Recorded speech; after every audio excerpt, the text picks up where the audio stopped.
Hi, greetings from Glasgow, from Queen's Park.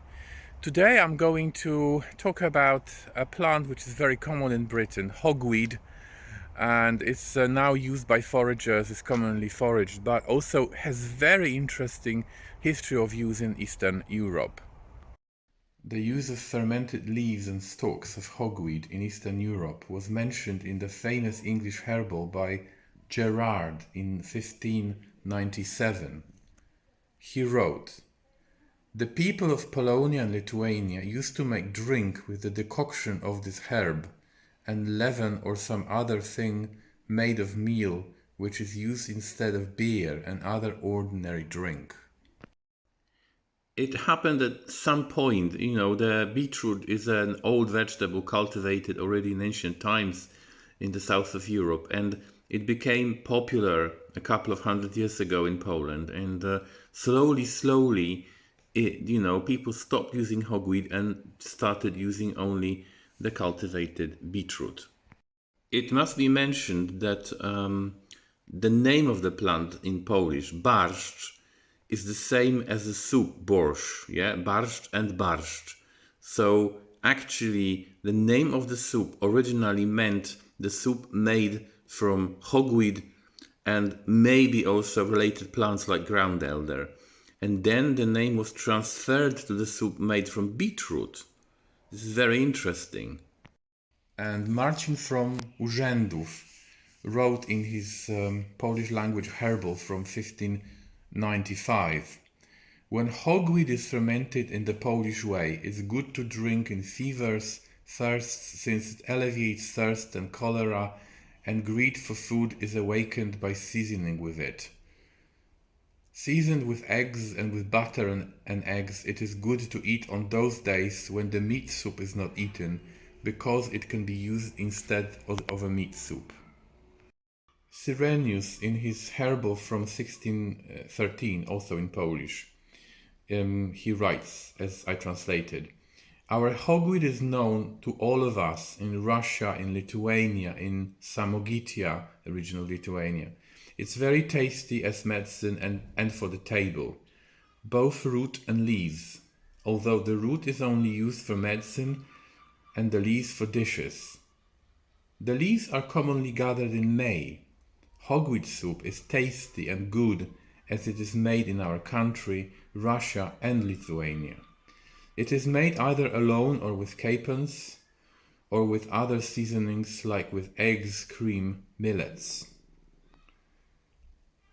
Gerald Wyszycki, in his herbal published in Vilnius in Polish in 1845, says, after translation, "Our peasants collect leaves in spring, pickle them, and boil a tasty dish out of them called borsch. It substitutes for pickled cabbage very well." Eating hogweed is mentioned in 19th century sources.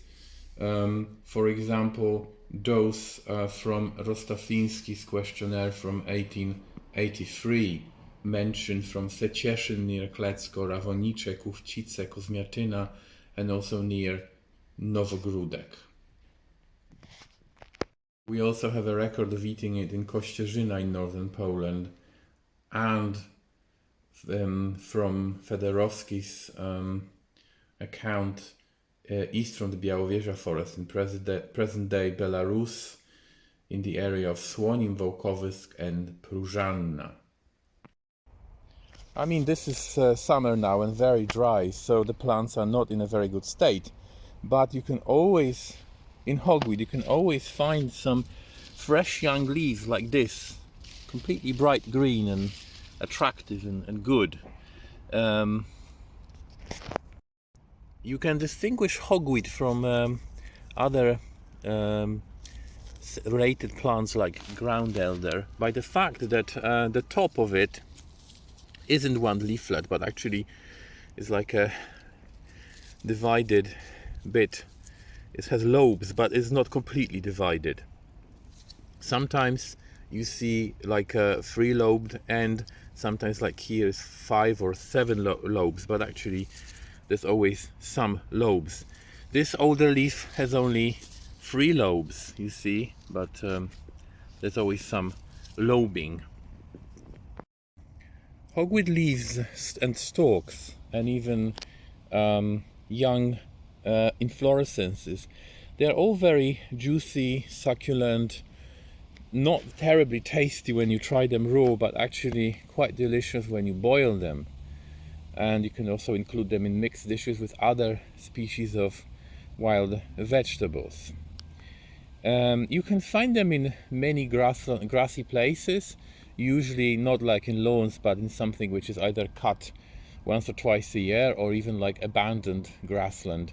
They like nitrogen, fertile soils, then they grow quite big. You have to pay attention to distinguish it from the giant hogweed, which is 2 species which come from the Caucasus, which are much larger, and they usually have red dots on the stalks, not like here that we have only like a red line, but actually they will have like circular or elliptic red dots all over, and their leaves are kind of bright green, not this dark green like in the common hogweed. So the use of hogweed nowadays in Eastern Europe nearly died out. I traced it in the former territory of Polish Kingdom, which now encompasses Poland, parts of Ukraine, Belarus and Lithuania. So hogweed was mainly used to make soup. This was lactofermented hogweed. So leaves and shoots were chopped, and then hot water would be poured over them. The pot would be covered, maybe salted, and left for a day, 2, 3, usually 2 days, I think, from my experiments. So then you get slightly acidic liquid, and you could boil the liquid with the leaves or without the leaves, depending on their quality. If they were young, you would include them. If not, you would just take them out and leave the liquid. So the liquid will be kind of greenish and sour, and then you can use it with other ingredients like eggs or, I don't know, meat or bone. In Poland, the use of hogweed to make soup practically died out. One of my informants told me that his grandmother made it until 1950 near Bielsko-Biała in southern Poland in the mountains. Also two more families contacted me saying that they still make hogweed soup. One was from southern Poland near Kraków, another from eastern Poland near the border with Belarus and Ukraine. And also old sources talking about making hogweed soup, they usually talk about the present territory of Belarus and Lithuania, and I'm convinced that in these 2 countries there are still people using the plant for soup. We also have a very interesting source by Michał Federowski. He was a 19th century Polish ethnographer, and he wrote down the plant uses in the present territory of Belarus. So he even mentions that wild vegetables like hogweed or ground elder would be dried for winter use. Another species of hogweed was dried for winter in Kamchatka. We also have a lot of records of using various hogweed species in North America by Native American tribes, and also in the territory of China. So wherever hogweed appears, it's seen as valuable food because it's quite rich in sugars, it's quite nutritious. And I took part in an interesting article where a group of scientists was trying to see the connection between the names of plants which contain the name bear, and actually try to explain why these plants were connected with the animal bear. So one of the plants which is commonly called like a bear paw or a bear plant is hogweed. Well, I'm not sure about bear plant. Bear paw, Ursi branca, for example, in Latin. So gathering materials for this paper, I came across information that bears really like hogweed. And actually this is one of their preferred foods in spring wherever they can get it.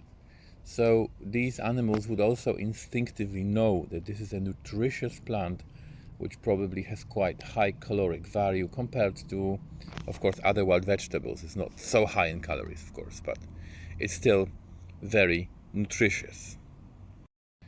And a word of warning, in my village hogweed is quite common, but it's not terribly abundant, and I organize foraging classes a few times a year and also forage food myself, and I actually managed to decimate hogweed in the radius of half a mile around my house, which is very sad. And now I'm much more careful with collecting wild vegetables. I realized that frequent collection of a species makes a difference. It really impacts the population. So once you do it once, we go somewhere, do it once, is different. But when more people do, collect the same species, and you do it frequently a few times a year, you might actually weaken the plants so that they lose in competition with surrounding vegetation and they disappear. So never collect all the leaves, always leave most of it intact. Just collect the youngest ones, or collect like 1/10 of all the leaves. Another part of hogweed which you can use is the fruits. You can use them while they are still green, but you can also dry them, or collect the dried ones. They make a really nice spice, similar a bit to anise. I use it ground, or just use the whole fruits in various kinds of, toasts, casseroles, and go very well with potatoes, for example. One of the species of hogweed, Heracleum persicum, is used in Iran as a spice, and is also mixed with other spices. So it's also the traditional use, not only like a modern invention. And here you can see is giant hogweed, much larger. Look, the upright stalks here, they are like 2.5 meters, 6 feet. And you can see the characteristic red dots, red blotches all along the main stem. And also, this is the old plant because it's like end of summer, is cold, but it's hot, sorry.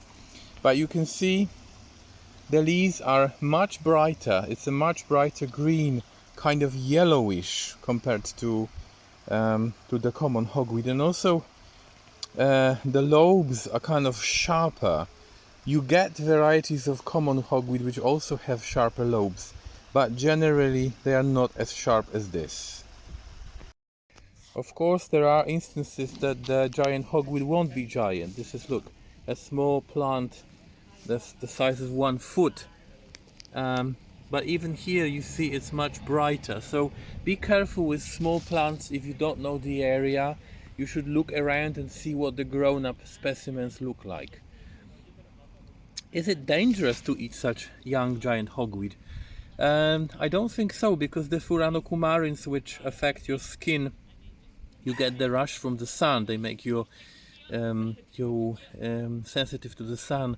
They work on top of the skin, so once you eat it, I don't think it's a problem. But I would be careful. I haven't tried it myself. I'm always trying to be on the safe side. And the danger is actually in collecting the leaves. Even with common hogweed, be careful. Maybe if it's a hot day, sunny day, maybe wear gloves, because there are some people who may be sensitive, might get even from common hogweed a little bit of rash from collecting it.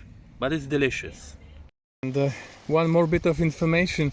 Many years ago I went to a conference about invasive plants, and a person who visited the populations of giant hogweed in the Caucasus said that in the Russian Caucasus people use the fruits as spice for sausages. I couldn't trace this reference, but this is obvious. He said it, he's seen it, so this is quite interesting. But do not collect the seeds of giant hogweed, even if they can be used as a spice, because by this you might propagate it. You might just unintentionally spread the seeds somewhere else. There are people in Poland making didgeridoos from the stalks of giant hogweed. They cover it with special kind of varnish, and you can play it like a didgeridoo. But also be careful, because once I took a stalk like this and put it in my garden, and I didn't notice there was a few seeds inside somehow, and I spread it to my garden, had to then dig out the few plants which came up. So be on the cautious side.